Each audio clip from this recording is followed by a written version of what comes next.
ये आवाज क्लियर है सबों को? जी बहुत साफ। हाँ सर। देश का पार्टी का एक कार्यकर्ता और देश का आईटी मंत्री पहली बार पत्रकार मित्रों से वर्चुअल प्रेस कॉन्फ्रेंस कर रहा है, इसलिए आपका अभिनंदन है। आज एक बहुत ही महत्वपूर्ण विषय पर आपसे बात करनी है। नीरव मोदी प्रकरण से आप सभी परिचित हैं। 13 मई को बॉम्बे हाईकोर्ट के एक रिटायर्ड जज हैं अभय तिप्से, इन्होंने वीडियो कॉन्फ्रेंस से नीरव मोदी के एक्स्ट्राडिशन प्रोसीडिंग में डिफेंस विटनेस के रूप में ये स्टैंड लिया है कि there is no case against Nirav Modi, neither fraudulent transaction nor cheating case would stand the scrutiny of law in Indian court। मतलब एक्स्ट्राडिशन प्रोसीडिंग में नीरव मोदी को पूरी बचाने की कोशिश की है। इसके पहले कि मैं विषय पर आऊं, ये श्रीमान जज अभय तिप्से कौन है? ये मुंबई हाईकोर्ट के एक रिटायर्ड जज हैं और रिटायर होने के लगभग 10 महीना पहले सुप्रीम कोर्ट कॉलेजियम ने इनको इलाहाबाद हाईकोर्ट ट्रांसफर किया था प्रशासनिक कारणों से, on administrative grounds. Therefore, if a judge was transferred about 10 months prior to his retirement from Bombay High Court to Allahabad High Court on administrative ground, that tells its own story। लेकिन उससे भी रोचक बात यह है, इन्होंने 13 जून 2018 को Congress party join किया था रिटायरमेंट के बाद। ये सब कुछ डिजिटल रिकॉर्ड पर अवेलेबल है, साइट्स पर अवेलेबल है, आपको पार्टी की ओर से उसको दिया जाएगा। और जब इन्होंने ज्वाइन किया तो इनकी ज्वाइनिंग बहुत हाई प्रोफाइल थी। उसमें राहुल गांधी जी, अशोक गहलोत, अशोक चौहान और बाकी एक आध जर्नलिस्ट एमपी जो हैं उनके वो प्रेजेंट थे। मैं वो तस्वीर आपके सामने दिखा रहा हूं, आप स्क्रीन देखिए। तो ये एनआई की तस्वीर है, से अलॉन्ग विद राहुल गांधी, अशोक गहलोत, अशोक चौहान, अपने जो एमपी हैं, जो फॉर्मर एडिटर हैं राज्यसभा के कांग्रेस के। हमने पहले भी कहा है कि नीरव मोदी के मामले में कांग्रेस पार्टी ने हमेशा बचाने की कोशिश की।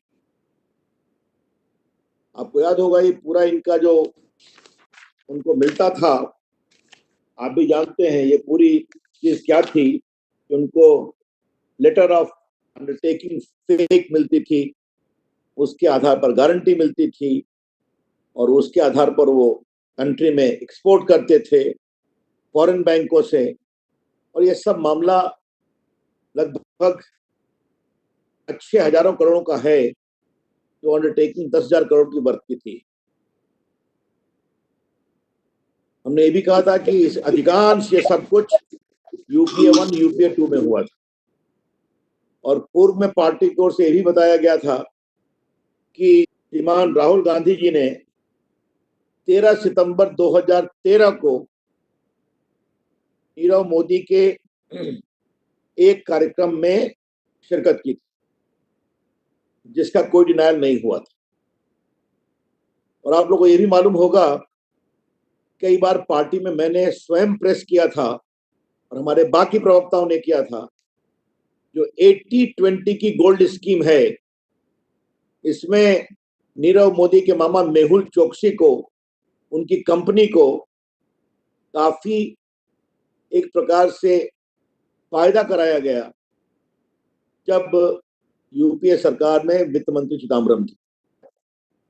और मुझे स्पष्ट रूप से याद है कि एक बार हम लोगों ने ये भी बताया था पत्रकार मित्रों को कि बहुत से आदेश उनको, संभवतः गीतांजलि एक्सपोर्ट्स नाम था मेहुल चोकसी का, उसके संबंध में ये आदेश कब हुए? जब 2014 का इलेक्शन रिजल्ट आ गया था। तो an acting government, caretaker government, even after being defeated, took many decisions in a manner deeply questionable. तो कांग्रेस पार्टी ने हर प्रकार से, चाहे वो नीरव मोदी हो, चाहे वो मेहुल चोकसी हो, उनको बचाने की कोशिश की। अब जब वो गिरफ्तार हो गए हैं और उनके खिलाफ एक्स्ट्राडिशन प्रोसीडिंग चल रही है, तो कांग्रेस के एक मेंबर जो जज, रिटायर्ड जज हैं, वो डिफेंस में गवाही दे रहे हैं। जज ने बहुत कुछ केस किया है, वेस्ट बेकरी का भी केस किया है, बाकी भी केसेस किए हैं, उसकी चर्चा करने की जरूरत नहीं है। ये सबऑर्डिनेट जुडिशरी से आए। जैसा मैंने पहले बताया, रिटायरमेंट के 10 महीना पहले प्रशासनिक कारणों से इनको मुंबई हाईकोर्ट से इलाहाबाद हाईकोर्ट ट्रांसफर किया गया था। That tells in many way its own story.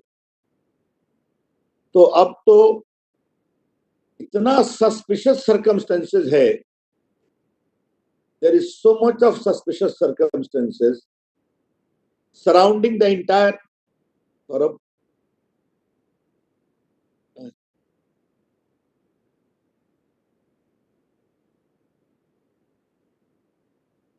जल्दी बुलाओ, कहाँ है सौरभ? तुम जानते हो कितना छुड़े?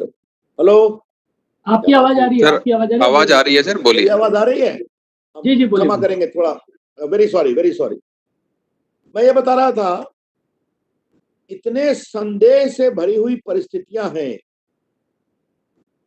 जिसके आधार पर हम ये निष्कर्ष निकाल सकते हैं, कांग्रेस पार्टी बार बार नीरव मोदी को बचाने की कोशिश कर। There is overpowering suspicious circumstances existing from which we can infer that Congress party tries its best to save and bail out Nirav Modi और मेहुल चोकसी। और डिफेंस का उनका जो रिटायर्ड जज है, वो भी कांग्रेस पार्टी का मेंबर है। ये बहुत ही भर्त्सना योग्य है और मेरा स्पष्ट आरोप है, ये जज साहब को इंडिविजुअल काम नहीं कर रहे हैं। ये कांग्रेस पार्टी के इशारे पर नीरव मोदी को बचाने की कोशिश की जा रही है। एंड इवन अदरवाइज, जितना बड़ा स्कैम किया है नीरव मोदी ने, उस पर यह स्टैंड लेना कि नो केस ऑफ फ्रॉडलेंट और चीटिंग इज मेड आउट, क्योंकि मीडिया में है, आप लोग देख लें, मैं तब लिंक का नाम नहीं लूंगा, हमारी पार्टी के द्वारा आपको दिया जाएगा, लेकिन उन्होंने जो कहा है कि the offense of criminal conspiracy, cheating and dishonestly inducing delivery of property would not stand up under Indian law. जो लॉ की बेसिक समझदारी रखता है, वो भी ये कह सकता है ये ओपिनियन बिल्कुल ही कोलिसिव है, ये ओपिनियन गलत है। लेकिन जब नीरव मोदी को भारत लाने की देश की अपेक्षा है, भारत सरकार के हस्तक्षेप के बाद उसका बार बार बेल रिजेक्ट हुआ, आज उसको भारत लाने की पूरी कार्रवाई चल रही है, तो उसमें कांग्रेस का एक मेंबर जो रिटायर्ड जज है, उसके बचाव में खड़ा होता है to a legally unsustainable stand. ये है विषय, हम इसे बहुत ही गंभीर विषय मानते हैं। BJP condemns this sinister attempt of the Congress party to bail out this great fugitive from India. I should not call him a great fugitive. He is a criminal, Nirav Modi. And who is trying to bail him out? A Congress member who is a retired judge of High Court. ये जो पूरा विषय है इसके हम बहुत भर्त्सना करते हैं। ये कांग्रेस का सही चेहरा एक्सपोज करता है। कांग्रेस पार्टी ने जिस प्रकार से बेबुनियाद आरोप लगा करके नीरव मोदी का विषय उठाया था, उनकी सच्चाई सामने आ जाती है, जो डॉक्यूमेंटेड होती है। पहले भी बताया, जो सारे लेटर ऑफ अंडरटेकिंग्स थे अधिकांश उनके समय इशू किए गए। राहुल गांधी पहुंचे उनके कार्यक्रम में, फिर इलाहाबाद बैंक का बड़ा सा लोन मिल गया उनको। और जो मेहुल चोकसी हैं, उनके गीतांजलि एक्सपोर्ट को 80-20 गोल्ड स्कीम में जो फायदा हुआ वो किसके वित्त मंत्री काल में हुआ, ये चर्चा हम कर चुके। अब ये अंतिम कड़ी है। Every time Congress party stands out to bail out Nirav Modi and Mehul Choksi, Congress हमेशा खड़ी हो जाती है। हम इसकी भर्त्सना करते हैं और हम देश को यह आश्वस्त करते हैं कि नीरव मोदी को भारत में एक्स्ट्राडिट करके लाने में कोई कसर नहीं छोड़ी जाएगी। और हमारी ओर से ये जो कोल्यूसिव ओपिनियन है ऑफ ए रिटायर्ड जज who is a Congress member, इसको भी हम एक्सपोज करें। That's all from my side, friends. सभी पत्रकार मित्रों से मेरा आग्रह है कि जिनका कोई प्रश्न हो वो चैट बॉक्स में अपना नाम लिखें, और जब मैं उनका नाम लूंगा तो अपना माइक को अनम्यूट करें और उसके बाद बोलना शुरू करें। महुआ चटर्जी से मेरा आग्रह है कि वो अपना सवाल पूछें। महुआ जी, आप अपना माइक को अनम्यूट कीजिए और सवाल पूछिए। Can you hear me? Yes, I can. No, I can. Thank you, Ravi Shankar ji. Good Namaste. afternoon to you. Namaste, namaste. You have earlier also said, soon after, from the time on that Nirav Modi has escaped, that that all the fraudulent affairs that he is concerned with and all the cheating that he is being accused of, most of those activities took place during the UPA coup regime, and so this is not the first time that you're making those allegations. My question is that even recently, as you point out, there has been an attempt from the Congress party to stall his extradition. But having said all that, he escaped during the BJP, your regime. So now, what do you see the chances of bringing him back? I mean, you just said that there'll be no attempt. No, there will be all attempt and all. Everything will be done to get him over. But when do you expect this to happen? And end of the day, he did escape during the BJP regime. What would you have to say to that? That's it. The reply is very simple. Once he learnt about all the attempts being made, he did run away. But what we have done, did we confiscate all his properties or not? Did we auction all his properties or not? Have we recovered substantial amount or not? Did we chase him globally or not? Did we effectively oppose all the proceedings he undertook in the British courts or not? These are the evidence of our earnestness and our seriousness. And see, Congress party, he could not get anyone else than a retired judge, about whom I have already explained was his background, who is a Congress member, comes to his defense. That's the last. Thank you. Paulami Shah ji अपना सवाल पूछिए। पॉलमी शाह, अपना mic को unmute कीजिए और अपना सवाल पूछिए। पॉलमी शाह।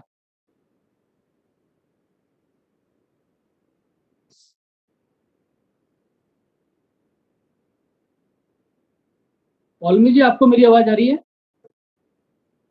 मैम आपकी आवाज नहीं आ रही है, आप अपना माइक एक बार देख लें। नहीं, शायद माइक्रोफोन की सेटिंग का कुछ इशू है। आप अपना सवाल चैट बॉक्स में टाइप कर दीजिए। हिमांशु जी, आप अपना सवाल पूछ सकते हैं। हिमांशु।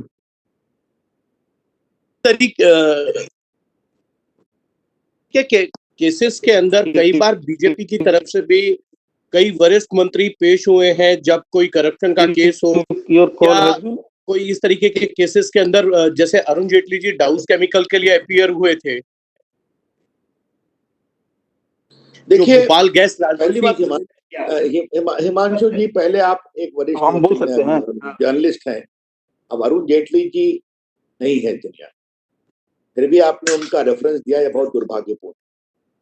लेकिन ये सच्चाई है, आपने उठाया है, अरुण जेटली देश के बड़े वकील। प्रोफेशनल कमिटमेंट एक होता है, आप बात समझ रहे हैं। और कभी उन्होंने मंत्री के रूप में, बाकी रूप में सख्त से सख्त कार्रवाई की, आप भी जानते हैं। हमें ये बताइए, ये जज साहब क्या है? जज साहब क्या बहुत बड़े प्रोफेशनल हैं क्या? बहुत बड़े आर्बिट्रेटर हैं क्या? एक गंभीर मामले में, और फिर मैं रिपीट करना चाहता हूं, उनका ओपिनियन बिल्कुल कानून से परे है। उनका ओपिनियन कानून की बेसिक समझदारी से परे है। इसे में एक रिटायर्ड हाईकोर्ट जज जो कांग्रेस का मेंबर है, अपने जज के स्टेटस का दुरुपयोग करके कानून की गलत व्याख्या कर रहा है और बचाने की कोशिश कर रहा है। ये गंभीर विषय है और वो कांग्रेस का मेंबर है, इसलिए अधिक सवाल उठे। अमित पांडे, न्यूज 18। अमित जी, अपने माइक को अनम्यूट कीजिए और अपना सवाल पूछिए। नीरव मोदी का जो केस है सर, किस स्टेज पर पहुंचा है, मतलब बंद हो जाना, और किस स्टेज तक उसको प्रेजेंट कर पाई है, और इनके इस स्टेटमेंट से कितना डैमेज पहुंचा है आपके हिसाब से? देखिए, पहले आप एक बात जान लीजिए, भारत की जो प्रोसिक्यूशन एजेंसीज हैं, चाहे वो सीबीआई हैं, चाहे वो इन्फोर्समेंट डायरेक्टरेट हैं या बाकी हैं, वो अपना काम कर रहे हैं और उन्हीं के कामों का ये असर हुआ है कि उनको बेल नहीं मिला। आपको मालूम है, वो काफी दिनों से जेल में और एक्स्ट्राडिशन प्रोसीडिंग की भी कार्रवाई चल रही है। मुझे उचित नहीं लगेगा कि मैं मीडिया के सामने उस डिटेल्स को रखूं, लेकिन जो इनकी रिपोर्ट है या स्टैंड है, इसका कोर्ट में प्रभावी जवाब दिया जाएगा। लेकिन आज पार्टी की ओर से देश को बताना जरूरी है कि कांग्रेस पार्टी से जुड़े हुए लोग कांग्रेस पार्टी के इशारे और कांग्रेस पार्टी के प्रभाव में नीरव मोदी को बचाने की कोशिश। प्रज्ञा ANI, प्रज्ञा जी से मेरा आग्रह कि अपना माइक को अनम्यूट करें और अपना सवाल पूछें। कैसे बोला जाता? हम भी बोलेंगे तो क्या करना है इसको? हेलो हेलो रविंदर जी, आपको बोला जाएगा अभी, आप सवाल अपना चैट बॉक्स में डालिए। अच्छा, हम प्रज्ञा जी, आप अपना सवाल पूछिए। जज हैं, उन्होंने लंदन कोर्ट में वाया वीडियो लिंक बताया है कि चार्जेस जो लेवल किए गए हैं सीबीआई के द्वारा नीरव मोदी पर, वो स्टैंड नहीं करेंगे कोर्ट में। कैसे देखते हैं आप इस गवाही को? मतलब एक रिटायर्ड जज जुडिशियल सर्टिफिकेट दे रहे हैं, समझ रही हैं आप? थोड़ा बहुत कानून मैं भी जानता हूं और देश का कानून मंत्री भी हूं। ये इनका पूरा ओपिनियन गलत है, लीगली अनसाउंड है, तथ्यों को तोड़ मरोड़ कर प्रस्तुत करने की धृष्टता है। It is an attempt to give a misleading defense of questionable legal variety to influence the court. But I'm quite sure the judicial process will not be influenced और हमारी ओर से उसका प्रभावी जवाब दिया जाएगा। आज का विषय ये भी है कि ये अवकाश प्राप्त जज महाशय इसके इशारे पर गए, ये इंपॉर्टेंट। इनका तो कोई बहुत बड़ा नाम भी नहीं सुना गया है, आर्बिट्रेशन में बहुत इनका नाम है, या कानून की बहुत समझदारी है, या देश के बड़े माने हुए टूरिस्ट रहे हैं, ऐसा तो उनका नाम भी नहीं सुना गया है। और ये बात मैं पूरी जिम्मेदारी से कह रहा हूं, और पहले भी कह चुका हूं। इनको मुंबई हाईकोर्ट से रिटायरमेंट के लगभग 10 महीना पहले इलाहाबाद भेजा गया प्रशासनिक कारणों से। अब प्रशासनिक कारण तो मैं विस्तारित नहीं करूंगा। और फिर रिटायरमेंट के बाद ये पूरे पब्लिसिटी से ज्वाइन करते हैं कांग्रेस पार्टी को, जहां राहुल गांधी हैं, जहां अशोक गहलोत हैं, जहां अशोक चौहान है, बाकी लोग। ये है बड़ा सवाल। विकास भदौरिया जी, आप अपना सवाल पूछिए अपने माइक। एबीपी न्यूज से विकास भदौरिया जी।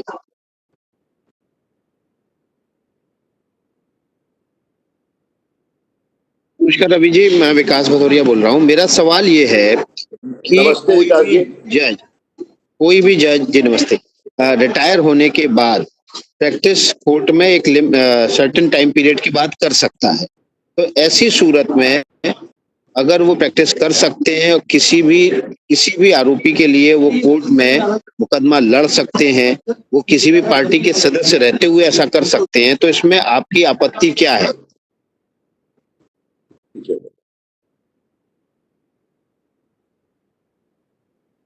हेलो जी रवि जी।